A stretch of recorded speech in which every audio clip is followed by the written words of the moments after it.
కాకినాడ జిల్లా పిఠాపురంలో నీటిపారుదల శాఖ అధికారులతో మంత్రి నిమ్మల రామానాయుడు సమీక్ష నిర్వహించారు.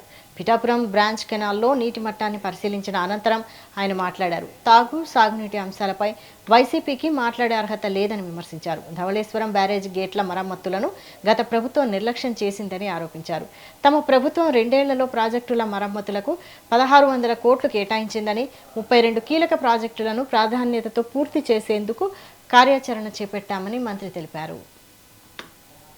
కొంతమంది వైసీపీ ఎవరైతే గొడ్డల పార్టీ కొంత ఏదైతే మరి విమర్శించడానికి కానీ సాగునీరు త్రాగునీరు గురించి కానీ మాట్లాడేటువంటి నైతిక అర్హత ఆ గొడ్డల పార్టీకి ఎక్కడ ఉందని సూటిగా ప్రశ్నిస్తూ ఉన్నా. ఎందుకంటే ఒక గోదావరి జిల్లా బిడ్డగా నేను మాట్లాడుతూ ఉన్నా. మన ధవళేశ్వరం బ్యారేజీ గేట్లు ప్రమాదభరితంగా ఉన్నాయని ఆ రోజు సిడబ్ల్యూసి సైతం హెచ్చరిస్తే 5 సంవత్సరాలు గొడ్డల పార్టీ ఎందుకు పెడచెవిన పెట్టింది?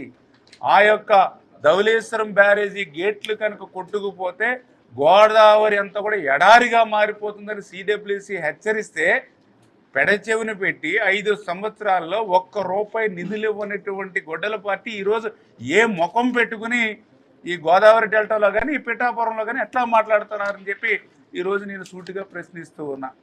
రెండవది, మీ 5 సంవత్సరాల గొడ్డల పార్టీ పాలనలో ఏ కెనాల్లో కానీ ఏ డ్రైన్లో కానీ ఒక తట్ట సిల్ట్ మట్టి తీసినట్టు చూపించమని అడుగుతూ ఉన్నా. 5 సంవత్సరాలు ఇష్టానుసారంగా తాడేపల్లికి పరిమితం అయిపోయి బయటకు వస్తే పరదాలు కట్టుకుని బ్యారికేడ్లు కట్టుకుని 144 సెక్షన్ పెట్టుకుని 30 యాక్ట్ పెట్టుకుని ముందస్తు అరెస్టులు పెట్టుకుని హౌస్ అరెస్టులు పెట్టుకుని రాజకీయం చేసినటువంటి వాళ్ళు మీరు ఈరోజు ఆ సాగునీరు త్రాగునీరు గురించి మాట్లాడేటువంటి అర్హత మీకు ఉందా అని అడుగుతూ ఉన్నాం.